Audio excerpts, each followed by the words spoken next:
Welcome to A Taste of Torah with Rabbi Carol.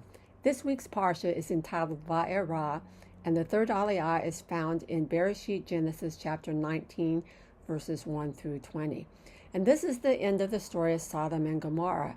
And we find that Lot is in the city, and through the mercy of God and the plea of his uncle Abraham, angels are sent to rescue Lot and his family.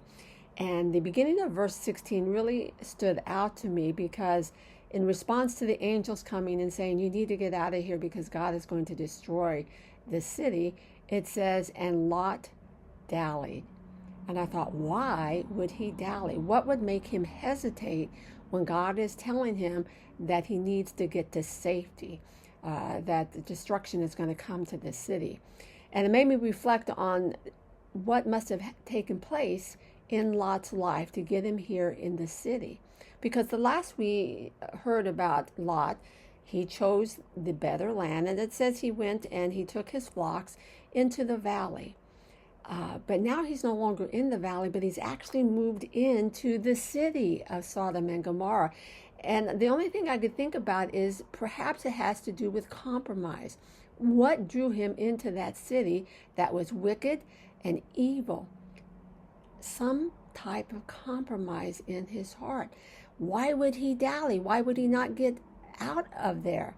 Because again, maybe there was compromise in his heart and he was not sure whether he wanted to leave. I don't truly understand it all, but it made me think I need to be very, very careful of how I live my life and not give in to compromise that could impact my relationship with God and with others. So I want to encourage you as we go into the weekend and get ready for Shabbat this evening and into tomorrow, be careful where you place yourself. Don't put yourself in compromising situations.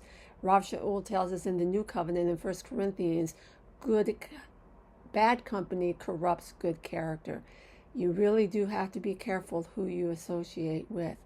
Now, it doesn't mean that we remove ourselves from the world, because how could we impact the world if we are not in the world? But we have to be wise. And the people who are closest to us need to be godly men and women who influence us to do good. So have a great Shabbat evening. Once again, if you're local here on Long Island, join us in person, exit 61 of the Long Island Expressway.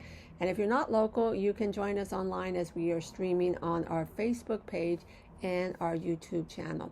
Shabbat Shalom.